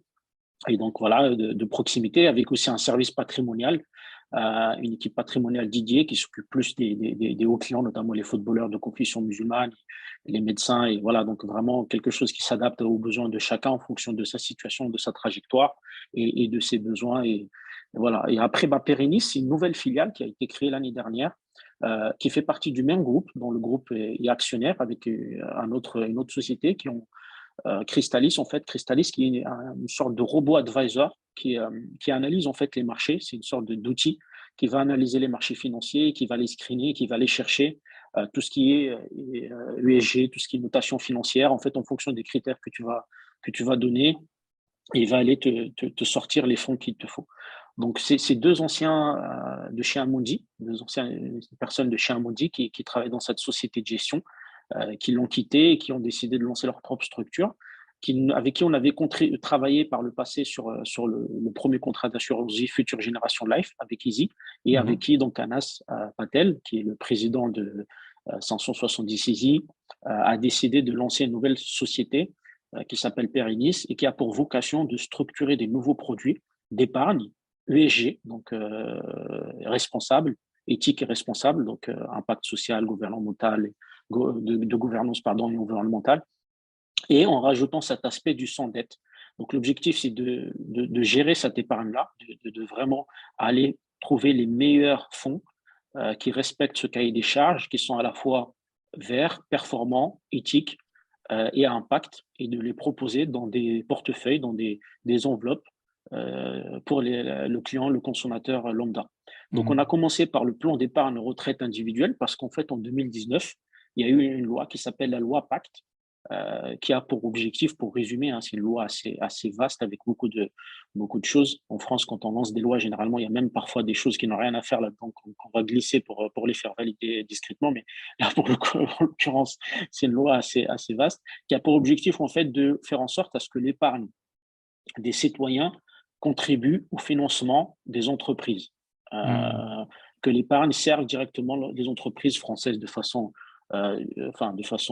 ciblée, mais il n'y a pas de si loin. Il y a aussi l'équivalent en Europe qui est en train de se mettre en place. Et ça a surtout, un peu libéralisé la gestion de l'épargne retraite et de l'épargne salariale. Donc avant, c'était quelque chose d'assez fermé. Pour faire simple, on ne pouvait pas faire de finances conformes à l'éthique musulmane dans l'épargne salariale ou dans l'épargne entreprise avant cette loi, ou de l'épargne retraite parce que c'était très compliqué, il fallait qu'il y ait des intérêts, sinon il y avait toujours des sorties en rente. Donc la rente, c'est à la fin, tu mets de l'argent et à la fin, tu récupères chaque mois et tu peux récupérer plus que ce que tu as mis ou moins si tu meurs plus vite ou plus tôt. Donc, un gros problème d'un point de vue conformité éthique parce que c'est une sorte de pari, de jeu de hasard, ce qui n'est pas conforme et qui fait partie des interdits en termes de finances conformes à l'éthique musulmane. Donc, cette loi, elle est venue un peu libéraliser ce marché-là de la finance, de l'épargne plutôt, et donner beaucoup plus de possibilités. Et donc, notamment avec le plan d'épargne retraite individuelle, qui permet, comme je le disais tout à l'heure, de préparer la retraite et de défiscaliser. En fait, en gros, peut-être les gens qui nous écoutent ont déjà entendu parler du plan d'épargne retraite populaire, le PERP, et le Madelin, qui était un peu pour les salariés, le PERP pour les individus et le Madelin plus pour les professions libérales. Ces deux produits n'existent plus. Ils ont été arrêtés à la commercialisation en 2020 et ils ont été remplacés par le plan d'épargne retraite individuel que tout le monde peut ouvrir et qui donne principalement les mêmes avantages avec plus de flexibilité, notamment à la sortie, puisque aujourd'hui, on a le choix de sortir en capital, donc récupérer son argent plus les gains que notre contrat a réalisé, ou en rente, donc récupérer potentiellement plus ou moins avec une rente à fin de vie. Donc nous, cette partie-là, on ne la prend pas dans nos contrats. Chez nous, la sortie se fait que en capital, soit fractionné, soit total, soit partiel. Et puis derrière, on a mis en place notre gestion. Donc Perinis s'occupe de la gestion de l'épargne en allant justement sélectionner les fonds. L'objectif de Perinis, c'est de mettre en place ces produits-là et de les proposer à la distribution auprès des courtiers, des conseillers en gestion de patrimoine, des mandataires. Et donc, Easy, 570 Easy a été notre premier partenaire avec qui on a signé une convention de distribution et donc qui a proposé en exclusivité le plan d'épargne retraite individuelle l'année dernière à ses clients. Donc, pour te faire simple, on a collecté 1 million d'euros en 2 mois sur 800 clients de chez Easy qui ont souscrit tout de suite à la solution parce que c'est des gens qui nous font confiance. C'est moi qui me suis occupé de la collecte puisque j'étais encore directeur commercial à l'époque de chez Easy. J'étais un peu en transition. Donc voilà, tout seul, j'ai collecté ça pour te montrer un peu l'appétence aujourd'hui qu'il y a pour ce type de produit. Quand on est dans une relation de confiance avec les clients qui nous connaissent maintenant depuis des années, qui savent que quand on lance une solution, c'est avant tout dans leur intérêt. Donc, pour faire simple, 570 Easy, on peut aller les voir pour investir notre argent. Exactement. Mais les produits qui sont proposés ne sont pas les leurs. C'est Perinis qui les construit et qui les revend. Si, ils ont des produits qui leur appartiennent, comme la ICP Faire Invest, en tout cas qui leur appartiennent, qui distribuent, qu'ils ont eux-mêmes mis en place, qu'on a mis en place à l'époque. La ICP Faire Invest, le contrat Future Generation Life, le contrat d'épargne vie de droit luxembourgeois, Donc ça, c'est des contrats que Easy a en distribution. Et à côté, ils ont le plan d'épargne retraite individuel de Perinis et le contrat d'épargne vie de Perinis qui est accessible à partir de 500 euros, notamment pour les enfants. Donc en fait, quand on va voir un conseiller de chez Easy, il va vous poser une batterie de questions. Combien vous gagnez, quelle est votre situation familiale, patrimoniale, quels sont vos objectifs, quel est votre âge. Donc, bref, c'est une étude, ce qu'on appelle une étude patrimoniale. Et à la fin, en fait, il va vous faire des préconisations. C'est-à-dire qu'en fonction de votre profil, de ce que vous avez comme disponible, peut-être qu'il va vous dire, bah, tenez, vous, le Perrin, ça peut être intéressant pour vous, ou l'épargne vie de Perinis peut être intéressante pour vous. Tout comme il peut vous dire, non, non, c'est pas du tout intéressant, vaut mieux aller sur de la SCPI ou sur le contrat future génération, l'âge des droits luxembourgeois. Ou bien il va vous dire, il faut mettre un peu partout. D'accord. Donc au final, les produits de Perinis font partie des produits que Easy peut proposer à ses clients si le profil et si c'est adapté au client qui est face à eux. Et donc, l'idée, c'est que ça soit fait par tous les autres. C'est-à-dire qu'aujourd'hui, Perinis, on a à peu près une trentaine de distributeurs partout en France. Donc, s'il y a des gens qui nous écoutent, qui sont dans le domaine du courtage ou de l'assurance ou de la gestion de patrimoine, ils peuvent nous contacter et on peut travailler ensemble. Et donc, pareil, ils pourront avoir dans leur portefeuille des produits Perinis qui pourront proposer à leurs clients qui souhaitent soit diversifier leur exposition sur des produits intéressants, notamment sur l'aspect dette, ou bien s'ils ont une clientèle qui a une appétence pour les produits conformes à l'éthique musulmane, ou même s'ils n'ont pas et qu'ils se disent, bah, tiens, sur mon territoire aujourd'hui, je sais qu'il y a un marché et je sais que je peux me différencier par rapport à mes concurrents en allant proposer ce type de produit-là. Donc, si on se concentre plutôt sur Perinis, tu disais plutôt que vous avez 3 produits dont le troisième va sortir bientôt, très, très prochainement, Inch'Allah. Exactement. Est-ce que tu peux nous les décrire un par un, nous dire quel est l'investissement minimum, le retour sur investissement, le niveau de risque, les avantages fiscaux, etc. de chaque produit? Bien sûr. Bien sûr. Alors, effectivement, donc le premier produit, la première solution sur laquelle on a vraiment travaillé, c'est le Perrin. On en a parlé là depuis tout à l'heure. Donc, le plan d'épargne retraite individuelle qui permet encore une fois de préparer la retraite ou l'achat d'une résidence principale, puisque l'argent est débloquable aussi pour l'achat d'une résidence principale ou en cas de coup dur. Les cas de coup dur, c'est le décès du conjoint, l'invalidité ou des choses comme ça. Cet argent-là, il permet vraiment de payer moins d'impôts en préparant l'avenir, c'est-à-dire que chaque fois que vous mettez un montant, vous le déduisez de votre revenu imposable. Il est accessible à partir de 1 000 euros. Donc, à l'ouverture, c'est 1 000 euros minimum. Et on peut mettre en place des versements programmés à partir de 100 euros par mois. Ce n'est pas obligatoire, c'est généralement conseillé. Je pense que tu le sais, on conseille généralement, quand on investit, d'investir petit à petit. Donc, de lisser son investissement justement pour minimiser le risque et pour profiter des évolutions du marché. Donc, voilà, ce n'est pas obligatoire, mais nous, on le recommande généralement à nos clients de mettre en place un petit versement parce qu'en plus de ça, ça les oblige aussi quelque part à se discipliner à une gestion financière saine, à mettre de côté chaque mois pour préparer l'avenir ou pour faire face à des difficultés. D'accord. La deuxième solution, c'est la première solution, quels sont les retours attendus, les retours moyens? Alors, les rendements, on vise un rendement entre 4 et 8%. Ça, c'est ce qu'on vise. Il y a 3 profils de risque. Sur quel type d'investissement? Vous investissez sur quoi, techniquement, vous, derrière? Alors, on va avoir des fonds actions et des fonds sukuk, ce qu'on appelle sukuk, donc infrastructure, pour résumer, pour pas trop rentrer dans les détails. Il y avait déjà Asdin qui l'avait résumé la dernière fois. Les auditeurs pourront réécouter le podcast, ceux qui ne l'ont pas encore écouté. Mais en gros, les entreprises, l'immobilier, l'infrastructure et les matières premières. Ça, c'est l'univers d'investissement du départ. 100% unité de compte, c'est-à-dire qu'on ne va pas avoir des fonds obligataires. C'est ce que je disais tout à l'heure, on va exclure tout ce qui est lié à des instruments qui génèrent de la dette ou qui évoluent dans le monde de la dette. Donc, on va avoir que des actions, que des unités de compte. Et de votre côté, vous allez créer ce qu'on appelle votre portfolio, donc peut-être 20% d'immobilier, 30% d'actions. Enfin, vous choisissez vous directement et vous créez un produit à partir de ça.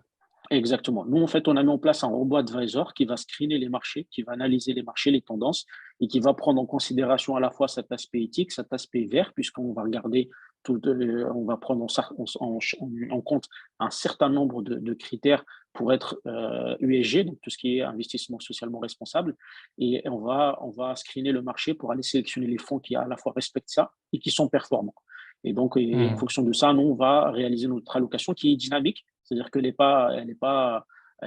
change. Elle change. C'est-à-dire que nous, on va juste s'engager sur une allocation. On va dire, par exemple, par rapport à votre profil, on va avoir 30% d'actions, 40% de sukuk, et le reste, ça sera des matières premières, par exemple. Mais peu importe. Chaque profil a une allocation différente? Exactement. Il y a 3 profils. Voilà, il y a 3 profils. Le profil prudent, le profil équilibre et le profil dynamique.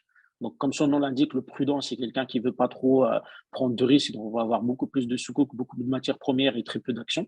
Le profil équilibre, c'est quelqu'un qui veut prendre un peu de risques pour avoir des belles performances, mais tout en sécurisant un peu son capital. Et puis, le profil dynamique, c'est quelqu'un qui, lui, vous dit, moi, je veux de la rentabilité à fond et je suis prêt à prendre du risque. Donc là, typiquement, par rapport à la question que tu me posais tout à l'heure, si tu arrives chez Easy et que tu as 5 000 € de côté, bon, ils ne vont pas te proposer d'aller sur le profil dynamique et voire même, ils vont te proposer de mettre 500 € dans un premier temps, juste le temps de faire travailler ton argent, puisqu'il faut avoir une épargne de précaution. Voilà, donc il y a toute une étude qui doit être faite pour conseiller au mieux le client. L'objectif, c'est surtout que le client il trouve un intérêt et que ça soit adapté à sa stratégie, à sa situation. Donc, c'est vraiment cette analyse qui se fait en amont. Oui, et sur ce type de produit, il n'y a pas spécialement d'avantages fiscaux ou autres, c'est de l'investissement pur. Sur le Perrin, si. Le Perrin, en fait, il te permet à la fois de déduire et en plus, ça travaille pour toi. Donc, c'est ça l'intérêt du Perrin. C'est que ça te déduit des impôts et en même temps, ça investit, ça te ramène. Tu peux donner un exemple, par exemple, de déduction, un exemple concret? En fait, il faut regarder ta tranche marginale d'imposition. Si, par exemple, tu es sur la tranche la plus haute à 30%, donc les tranches, c'est 30, après, tu passes à 41 et à 45. Si tu es sur une tranche marginale à 30, pour résumer, pour schématiser, après, bien sûr, il faut s'entretenir avec un conseiller. Mais en gros, si tu mets 1000, ça te fait 300 € d'économie d'impôt.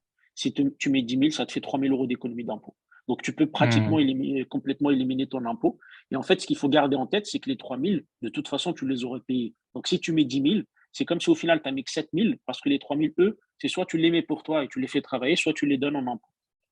Donc, en gros, c'est à chaque fois le pourcentage de ta tranche marginale d'imposition. Si tu es sur une tranche à 40, si tu mets 1000, tu as 400 € d'économie d'impôt. Si tu mets 10 000, tu as 4 000 € d'économie d'impôt et ainsi de suite. Donc, c'est toujours en fonction de ta tranche marginale. Ce qui est quand même assez conséquent, parce que je ne sais pas si tu. Bon, nous, on fait beaucoup de dons déjà pour faire les dons et puis on déduit fiscalement. Mais tu vois, par exemple, les dons, ils ne sont pas déductibles en totalité. On va déduire que 66% de mémoire. Alors que là, en fait, tu déduis le montant global et ça te fait une économie d'impôt par rapport au montant. Ça ne veut pas dire qu'il faut arrêter de faire les dons, il faut continuer à faire les dons, mais en plus, on peut défiscaliser. On peut aussi défiscaliser avec de l'épargne. Avec un maximum de défiscalisation de combien? Il y a pas de. En fait, ça va dépendre de ton revenu. Chaque année, sur ton avis d'imposition, on te met le montant que tu peux déduire. En fait, en résumé, c'est 10% de ton revenu annuel que tu as le droit chaque année. Et si tu n'as jamais rien fait, tu peux cumuler les 3 dernières années. Je vais te prendre un exemple simple. L'année dernière, j'ai eu un médecin. L'année dernière, il a fait une année Covid chargée. Il n'a jamais autant travaillé. Il a fait 300 000 € de revenus. Il était sur une tranche à 45. On a mis 120 000 €. Ça lui a permis d'économiser 50 000 € d'impôts. Wow. Donc, voilà, c'est des montants. Ça peut aller très vite pour les personnes qui sont fortement. Surtout pour les gros salaires. Plus on gagne, plus c'est intéressant, quoi.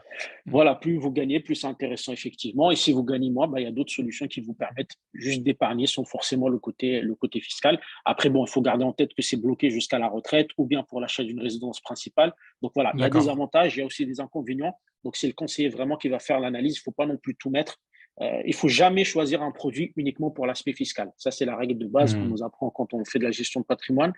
L'aspect fiscal doit être un plus. Ça ne doit pas être l'objectif de départ. L'objectif de départ, ça peut être la transmission, faire fructifier son épargne, protéger son capital, plein d'autres aspects. Et en plus, on fait de l'optimisation. C'est-à-dire qu'on va regarder ce qui est le mieux pour atteindre ces objectifs-là de base. Et derrière, on va rajouter cet aspect fiscal pour à la fois payer moins d'impôts, parce que c'est un avantage que l'État donne. Si elle le donne, c'est qu'elle sait que ça va intéresser les gens.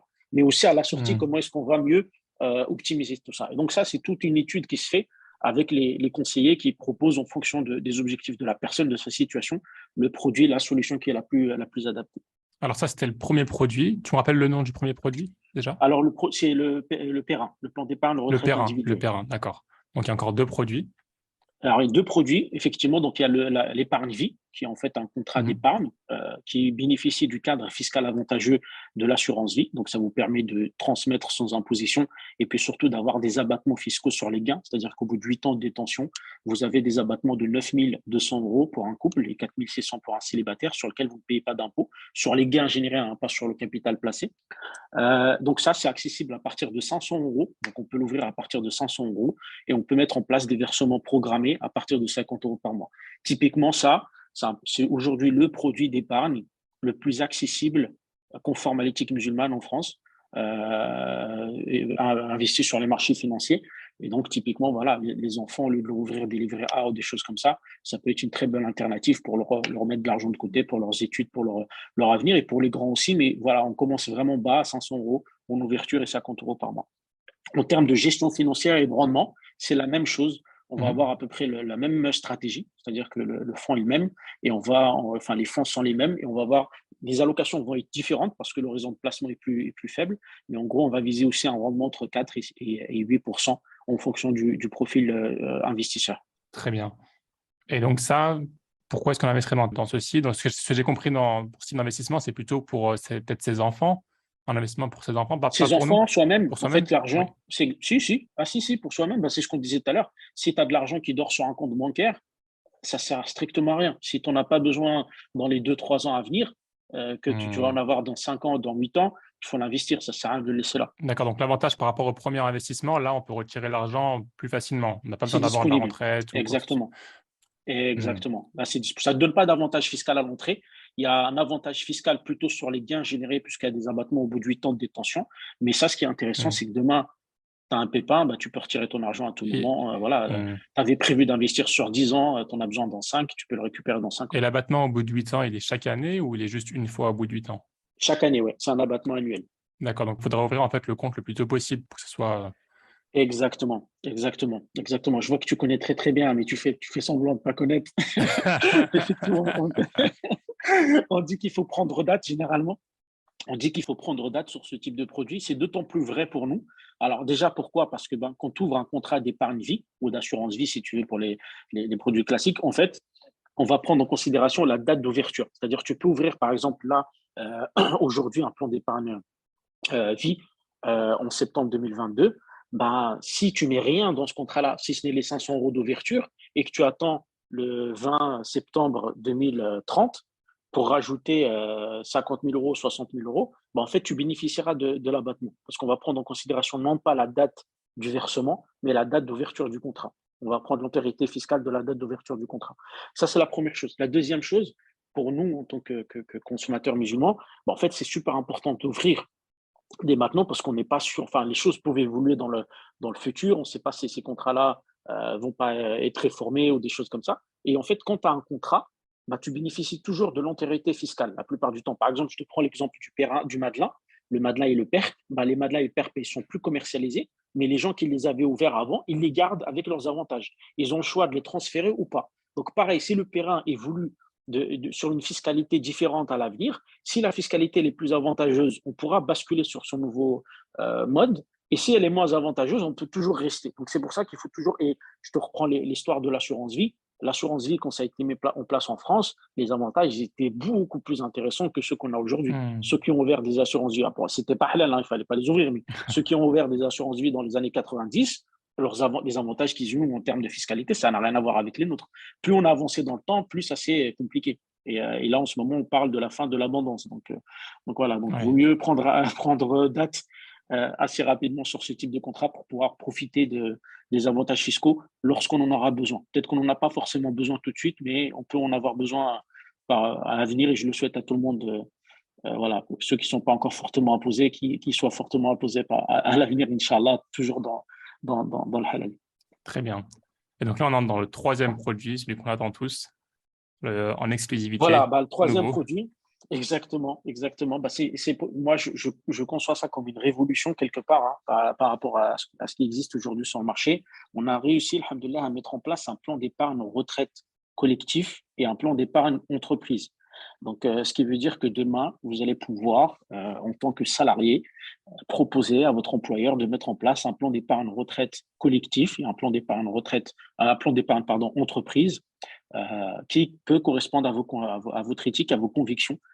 Donc, le partenariat vient d'être signé. L'annonce officielle se fera la semaine prochaine au Salon Patrimonia, qui est un peu le rendez-vous annuel des conseillers en gestion de patrimoine, qui a lieu à Lyon. Donc, on y sera avec l'équipe. On a fait le déplacement spécialement de l'île de la Réunion pour être sur place, pour annoncer de façon officielle le lancement de cette nouvelle solution.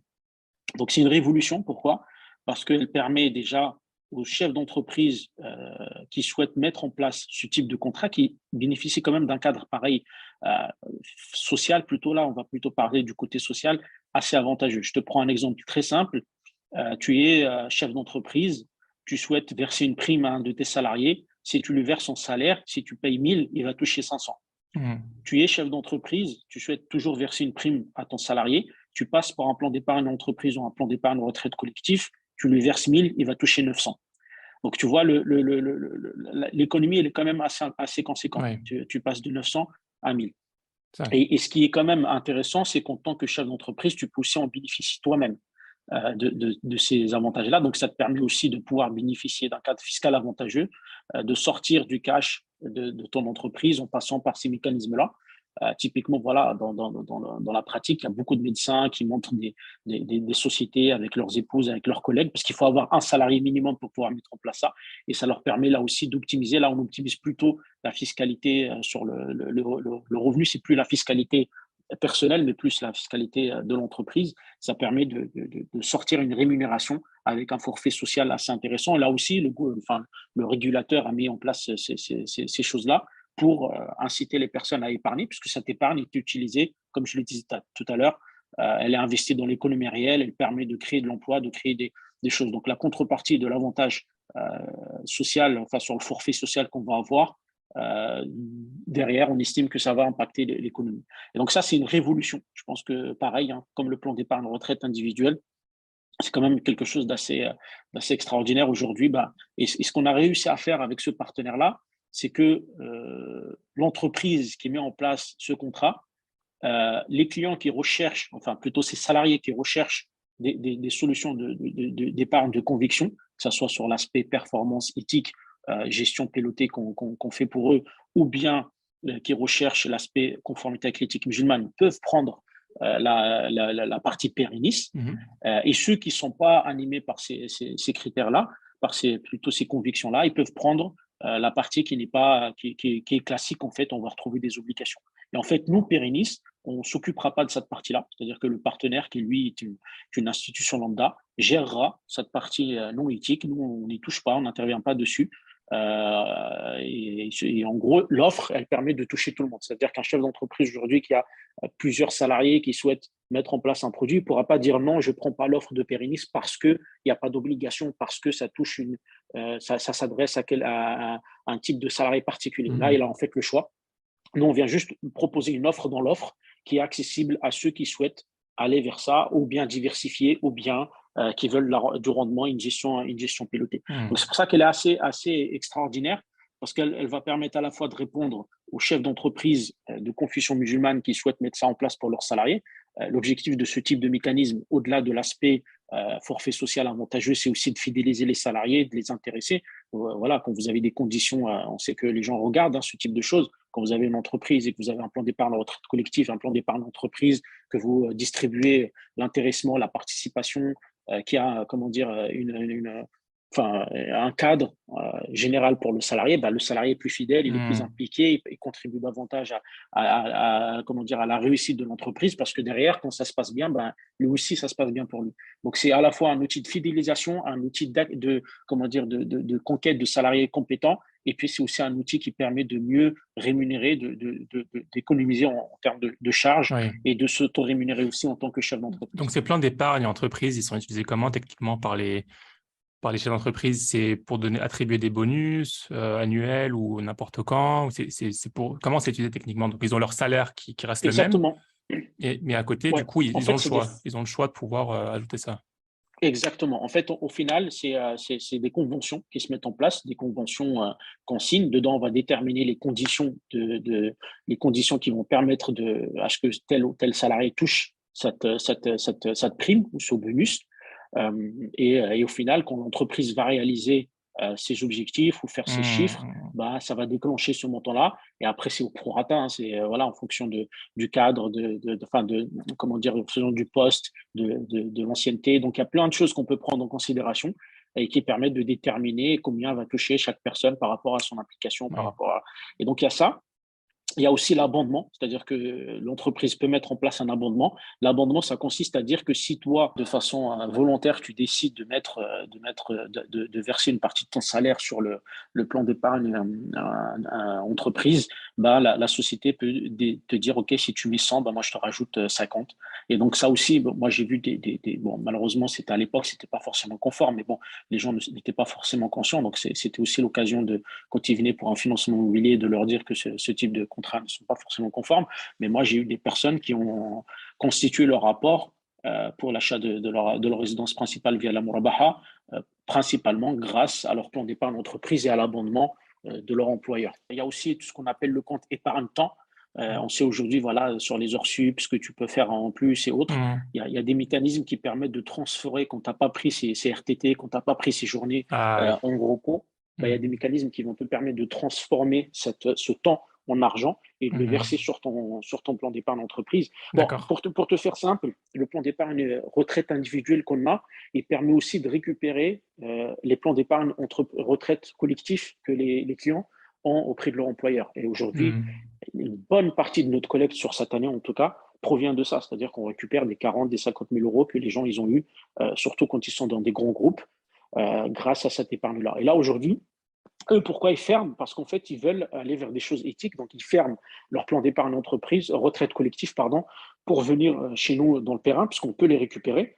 Parce que ben, ce n'est pas conforme à leur valeur. Ils veulent des solutions de conviction. Et Oui. donc, aujourd'hui, demain plutôt, ben, l'employeur il ne va plus voir l'érosion de ce capital-là, de ce placement-là, puisqu'il va pouvoir proposer directement à ses salariés une alternative pour pouvoir justement épargner avec conviction. Et les investissements, c'est plus ou moins les mêmes que ceux qu'on évoquait plus tôt, donc en entreprise, dans les actions, dans Ouais, ce genre c'est d'outils. plus ou moins les mêmes. Franchement, je ne vais pas te mentir, on a un partenaire qui est vraiment extraordinaire.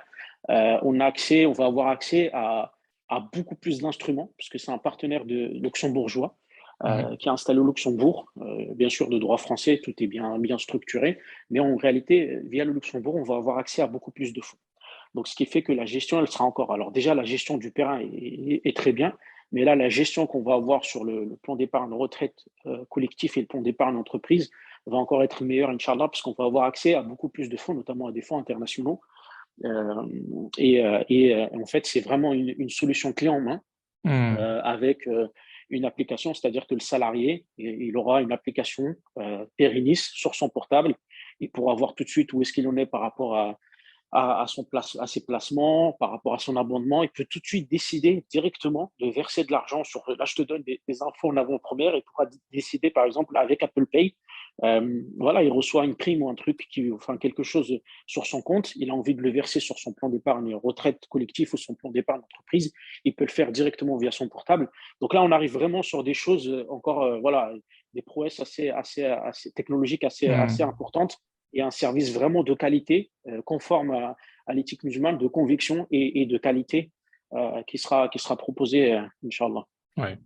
Ah, j'ai bien retenu, moi, l'abondement. Je pense que c'est ceux qui ont la possibilité d'avoir l'abondement, je pense, c'est Exactement. le jackpot, hein. Exactement.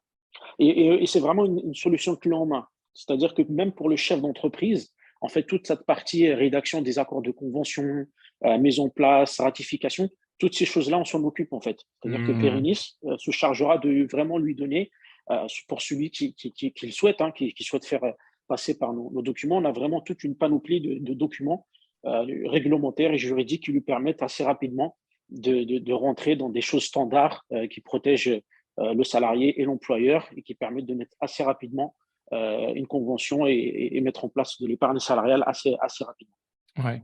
Et l'entreprise a-t-elle des avantages à rajouter une partie si un employé investit dans l'épargne retraite collectif? Est-ce qu'il y a un avantage fiscal pour lui ou... Non, c'est surtout en fait, imaginons, j'ai envie de te donner 1 000 euros de bénéfice, 1 000 euros de prime. Bah, moi, si je veux te donner 1 000, il faut que je paye 2 000, tu vois, Oui. pour que toi, tu puisses toucher 1 000. Alors que là, si j'ai envie de te donner 1 000, bah, si je veux te donner 1 000, je te donne 1 200, quoi.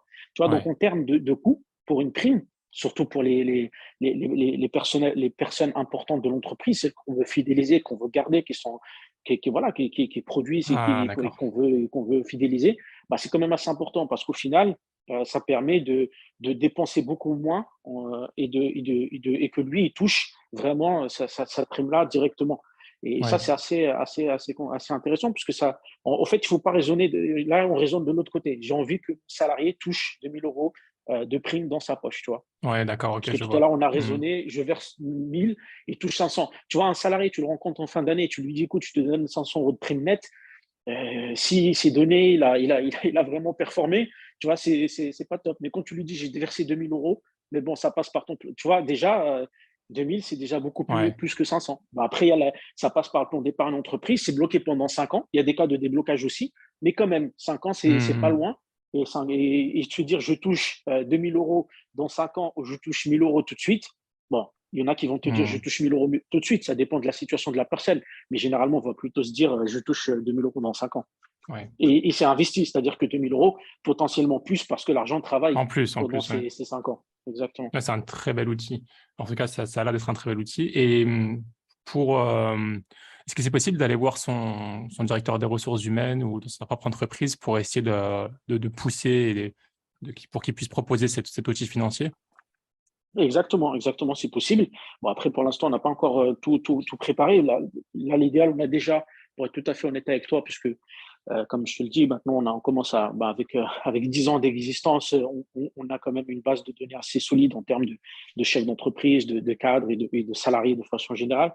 Donc Mhm. là, on a déjà quelques clients pilotes avec qui on va mettre en place des plans d'épargne collectifs pour cette fin d'année. Donc, des belles entreprises, hein, de 200, 300 salariés, voilà, salariés confondus, hein, mais dont les dirigeants sont de confession musulmane et qui souhaitent mettre ça en place assez rapidement. Donc ça, c'est déjà la première cible, on va dire, dans un premier temps. Et après, effectivement, tous les salariés qui souhaitent voir leur entreprise proposer ce type de solution peuvent effectivement, il y aura très certainement une brochure.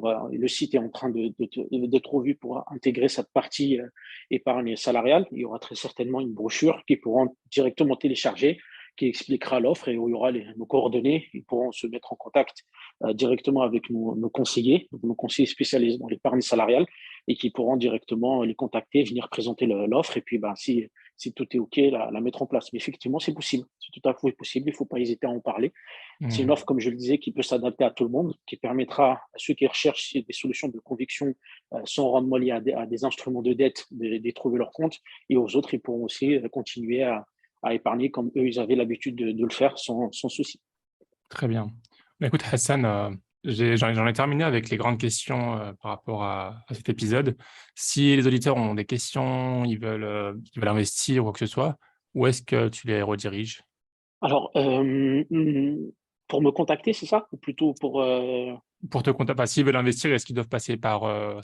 570 Easy, Ah, Perennis? oui, oui. Alors, ils peuvent passer par 570 Easy, effectivement. Ils peuvent aussi passer directement sur notre site internet. Il y a un petit formulaire contactez-nous.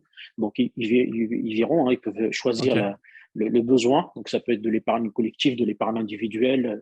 Et on les recontacte. On a Mhm. une équipe de conseillers qui les recontactent dans les 48 heures. Et en fonction de leur position géographique, on les redirige vers le conseiller le plus proche, soit un conseiller de Easy, soit des conseillers du réseau de distribution. Donc voilà, ils peuvent me contacter. Après, moi, je suis assez actif sur LinkedIn. Mhm. Donc, ils peuvent me contacter directement, hein, c'est Hassan Nasseri. Sur LinkedIn, ils verront tout de suite, j'ai bien mis que je travaille chez Perinis, donc ils peuvent me retrouver assez rapidement. OK. Et puis, bah, sur LinkedIn, il y a aussi mon numéro de téléphone. Sinon, mon adresse mail, c'est h.nassiri, donc Naciri, @perinis.com. Pareil, je suis assez réactif, donc Mhm. ils peuvent me contacter aussi directement, Inch'Allah. Super. Bah, écoute, je mettrai tout ça en description. Pour terminer, trois petites questions, Hassan. Est-ce que tu as des routines que tu suis régulièrement et qui t'aident à progresser, qui t'aident à garder l'énergie? Alors, des routines qui m'aident à progresser, que je fais au quotidien. Alors, j'aime bien jouer au foot. Je suis un grand fan de foot.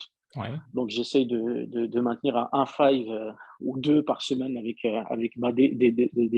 des amis, hein, maintenant, des Amin, Naïd Daoud, notamment, et d'autres gens de chez Easy, qui sont Ouais. devenus maintenant, hein, des amis, si c'est de la famille. Sinon, de façon générale, j'aime bien. Alors, j'ai pas beaucoup de temps, j'essaie de lire, mais j'ai pas beaucoup de temps. Avec le rythme qu'on a, c'est assez compliqué. Mais j'essaie d'écouter des livres audio, une application qui s'appelle Cooper plutôt. où il y a des résumés de livres. J'essaie de mettre ça quand je fais le ménage, quand je travaille dans mon jardin. J'essaie de mettre un petit livre en audio et ça permet à chaque fois d'apprendre, de continuer à apprendre. Sinon, d'un point de vue spirituel, j'essaie de me fixer aux évocations plutôt du matin et du soir. C'est une routine que j'essaie de conserver. Et maintenant, ça fait plusieurs années que je m'y tiens. Et voilà, c'est une routine que j'essaie de conserver au maximum. Super. Est-ce que tu as des recommandations ou une recommandation d'un ou deux livres qui t'ont particulièrement marqué? Alors, un ou deux livres qui m'ont particulièrement marqué. Alors, particulièrement marqué, on dirait ouais, alors, qui m'ont plutôt, ouais, je sais pas s'ils m'ont particulièrement marqué, mais qui m'ont particulièrement intéressé, oui.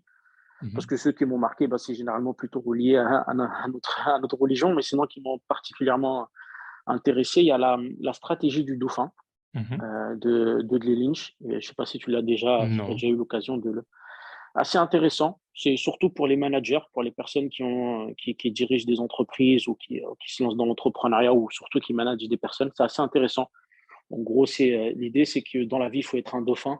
Il ne faut pas être ni un requin ni un carpe. Il faut plutôt être un dauphin. Et le dauphin, en fait, il vit en communauté. Il arrive aussi à vivre tout seul.